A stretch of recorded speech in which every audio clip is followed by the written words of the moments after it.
IIFL Capital, I wholeheartedly welcome everyone here in this event today. Let me begin with a quick introduction of the management team here. We have Mr. Srikrishna Ramakarthikeyan, who is commonly known as Keech.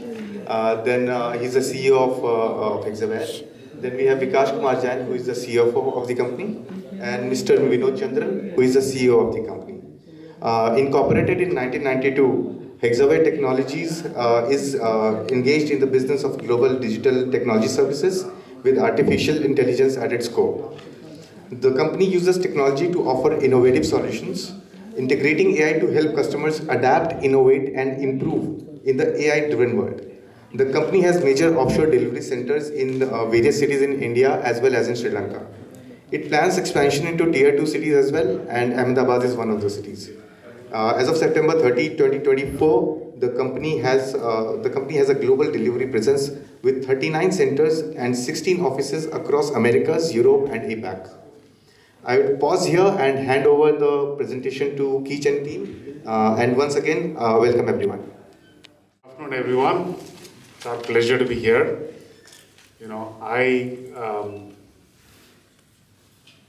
I started my career in Ahmedabad. So my first job, after 1 week after joining in Mumbai, I got posted to Ahmedabad, and I worked here for some time. But I'm coming back after several years, and I was very surprised, pleasantly surprised to see how big the city has become, how much development there is, how clean it is. It was great to see this. And you heard Prince saying we are going to open a center, we are going to expand our presence here into GIFT City. We already have 800 employees in Ahmedabad. In fact, right after this, 3 of us are going to go to our office. So we already have significant presence here, and we will expand more as well. Okay. So with that, I am going to spend, between me and Vikas, we'll spend about 20 minutes talking to why we think everybody should be very excited about a Hexaware IPO. Some numbers first. Actually, before that, you want to talk to the basics on that? Sure. So, just for your benefit, so essentially the issue size is about 8,750 crores, which is a complete OFS. And the issue opens, the anchor is on 11th of February. The issue opens on 12th February and closes on 14th February. And the listing date will be 19th of February. Thank you. Thank you. Thank you again, Prince. So, let me start with some numbers and spend most of the time talking about why these numbers happen and why we think they will, we are able to sustain this performance over time. So, our 3-year CAGR from 21 to 23 was over 20%, 20.3%. Our 9-month numbers for calendar 24 was at 13.6%. Now, one clarification, our fiscal year is the same as the calendar year. A lot of our companies in our industry have April to March. For us, it is January to December. So what numbers you see here are both calendar numbers and fiscal numbers. So if you look at both these periods, these are outstanding performance relative to industry. So the 3-year CAGR, it's the top 3 in the industry. I think last year, 9-month performance is top 2. In fact, last year, if you looked at our DRHP, which we filed a few months ago, we would have shown you performance of H1 at 9.7% growth. And you see 9-month performance is at 13.2. There's a serious acceleration within 1 quarter of a material improvement in performance. Right? So we are in a very strong momentum of growth. Now, this growth has given us scale. Now, we crossed 10,000 crores in revenue. This is as of December 23. So it's a lot of time has passed since then. That's the only full year number we put in the RHP. Last year, 9-month numbers, we already just shy of 9,000 crores. Now this is combined with a very healthy adjusted EBITDA of 17.4. And you should think of our adjusted EBITDA as a real EBITDA. Some of the adjustments are one-off in nature, and we will talk to that later. It is combined with the best cash flow conversion in the industry, with the highest cash flow conversion. And we have a history of solid dividend payout. Last year we paid out 17 rupees a share. The year before that we paid out 22 rupees a share. This was before split. So think of it as right now as 8.5 rupees a share. Last year 11 rupees a share the year before. Now, why have we had performance consistently much better than industry? Now, some of you may know that we were a listed company before, right? And a lot has changed in the period, in the 4 years that we've been delisted.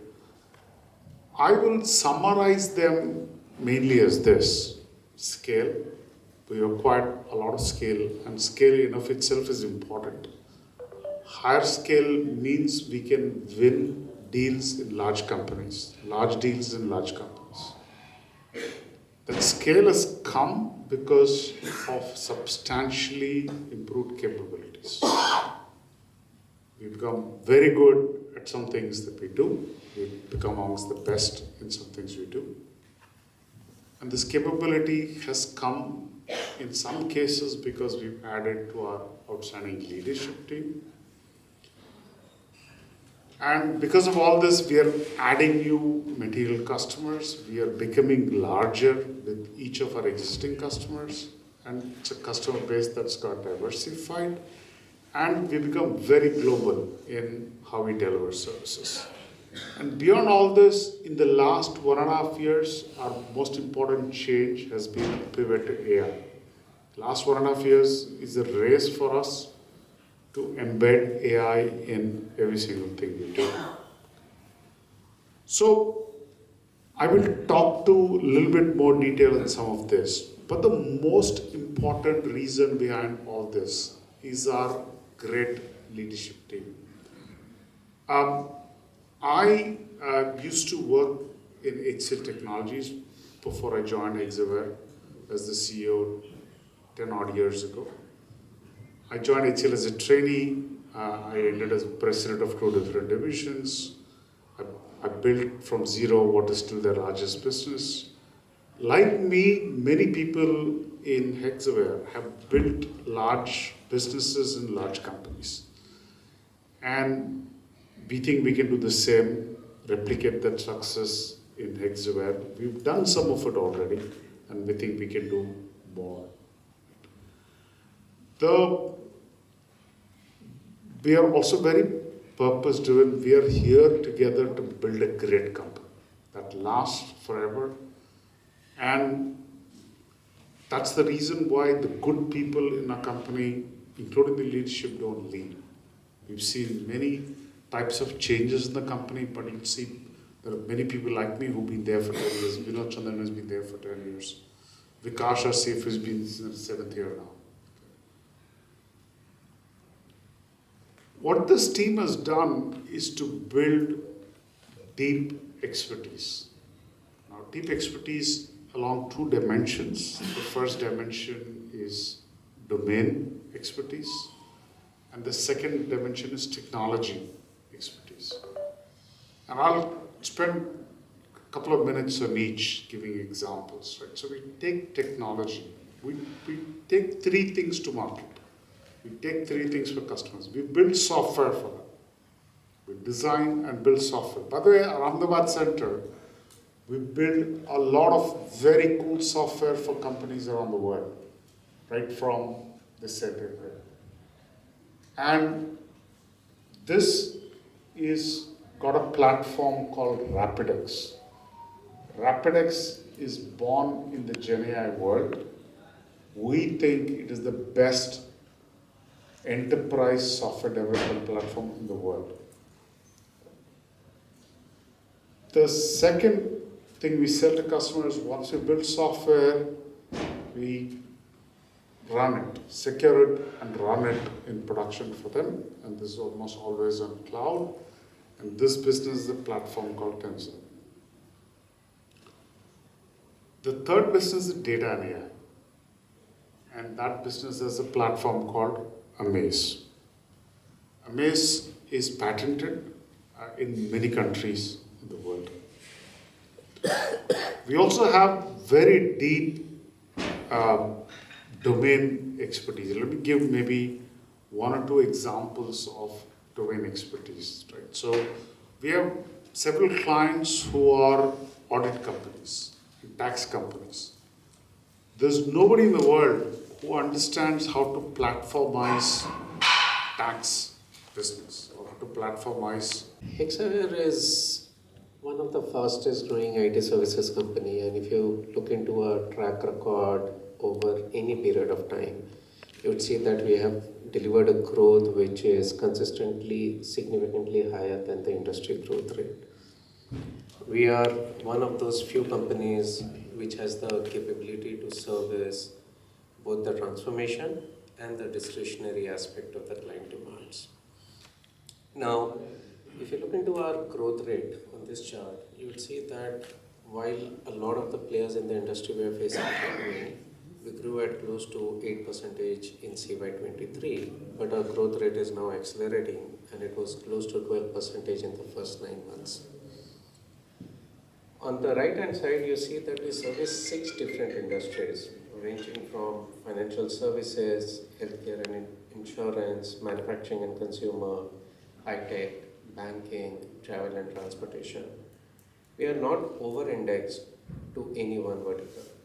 And the fact that we are not over-indexed to any one vertical ensures that we continue to grow secularly even when some of these industries themselves go through economic cycles of ups and downs. The 2-year growth rate, if you look up there, 21 to 23, you'd see that every single unit actually delivered double-digit CAGR growth. 45% of our revenues come from 3 verticals, which are actually fastest growing vertical right now from an industry perspective, which are healthcare and insurance, high-tech, and travel and transportation. So from an industry perspective, they are growing at a much faster rate, and we have a meaningful exposure to those verticals. From a geo perspective, 72% of our revenues come from North America, which is the largest IT services market globally. 22% of our revenues come from Europe. Europe has been the fastest growth region for us in the past couple of years. And 6% of our revenues come from Asia Pacific. While the last 2 years growth rate in Asia Pacific was muted, in that 9-month period, you would see that Asia Pacific has started back again in its journey of growth. That's a direct outcome of some of the changes that we made in that region, which includes a leadership change, plus also some of investments that we have made from a region perspective by signing 2 joint ventures. Here what you can see is the view of our margins. If you look into our adjusted EBITDA margins or adjusted net profit margins, you would see that our margins are steadily improving on a year-on-year basis from 22 onwards. Even on a 9-month period basis, there is a significant expansion from a last year to a current year, where our adjusted margin went up from 16.5% to 17.4%. The improvement in margins is a direct reflection of 2 things. Number one, in 22, we as a company decided to make some investments into the business, particularly with respect to a demand capture and skill creation programs and investments in people. So results of returns on those investments that we made. And the other aspect is the operational rigor that we have put into the company. It's a direct outcome of that our margins are improving. To give you some data points, our utilization, which was below 80%, has now moved up to 82.5. We still have a scope in terms of further improving it. Our offshore mix, which was close to 41%, is now up to 44%. We can still improve it further. We opened up delivery centers in 2 locations. Ahmedabad, we always had a presence, but we are expanding and we are opening up a center in Gift City. We opened up centers in Dehradun. We opened up centers in Coimbatore, even in Colombo in Sri Lanka. As we expand our presence in these tier 2 locations, we are able to bring down our cost of delivery. And last but not the least, our attrition rates are coming down. So a combination of all of this is actually helping us improve our margins. We are completely debt free. And that is a direct result of the fact that our cash conversion cycle is very strong. We returned close to 90% of EBITDA in terms of operating cash flows in the CY23, in FY23. And that's also driven by our DSOs, which is our working capital management, at 49 days, which is again one of the best from an industry perspective. So if you have to summarize our financial performance, and one more thing on margins, we are growing our revenues, which is much faster than the industry, but while we are continuing to deliver that revenue growth, our margins are expanding, which basically means in absolute dollar, we are adding to margins at a pace much faster than revenue. So to summarize our financial performance, we continue to deliver growth which is industry leading, much faster than the industry, while expanding our margins with a cash flow generation which is one of the best in the industry. With that, we'll open up the floor for question and answer. मतलब delist होने के साल मैं dollars में बोलता है उसके बाद कन्वर्ट करेंगे हमारा कुछ 750 मिलियन करीब का रेवेन्यू था और अपने DRH में लेके 23 में हमारा 1.2 बिलियन का रेवेन्यू था उसके बाद अभी तो 5 क्वार्टर हो गया और काफ़ी बड़ा हो गया उसके बाद तो सबसे बड़ा हम काफ़ी बड़ा हो गए और बड़ा होने से ये है कि बड़े कस्टमर में बड़े डील हम जीतते हैं तो ये ग्रोथ एक्सेलरेट और इम्प्रूव होता है और बड़ा होने से ये है कि हम इन्वेस्टमेंट भी काफ़ी कर सकते हैं कैपेबिलिटी बिल्डिंग में जैसा भी हम एक रैपिड प्लेटफॉर्म बना रहे हैं सॉफ्टवेयर के लिए उसमें हम मतलब हर दिन उसका R&D so rupee depreciation is a positive हमारा रेवेन्यूज डॉलर्स में और कॉस्ट रुपीज में so it's a positive for our profitability City of Hexaware. Right now, we're just starting. We've applied and we will get started. We already have 800 employees here, and we'll grow. All of our growth will come in Gift City. What about your operations in Gift City? Can you tell us Yes. more about that? Yeah, so we applied. We are waiting to get started. We'll get Okay. started soon. We already have 800 employees here, near here, and all of our growth will come in Gift City. What is the purpose of locating in Gift City for a company like you? Exactly. So a lot of the customers we service from our Ahmedabad center, I can't hear you. quite a few of the customers that we service from our Ahmedabad center are financial services customers, right? So they're in the banking world, in the payments world, financial processing systems world. So there's an opportunity to move that work that we do out of our current facilities to be serviced from Gift City. And if you know our, almost between financial services and banking, almost 37-38% of the revenues are between those two spaces. So we're growing fast in that space. So it allows us to, so the Ahmedabad center will grow, particularly in the software engineering kind of work. The Ahmedabad center will grow, and because the growth is going to come in the financial services space, that kind of work will get delivered out of Gift City, and hence Gift City will scale for us. To be geographically located in Gift City, does it really serve or, I want to understand why you are here in Gift The City? tax benefit there.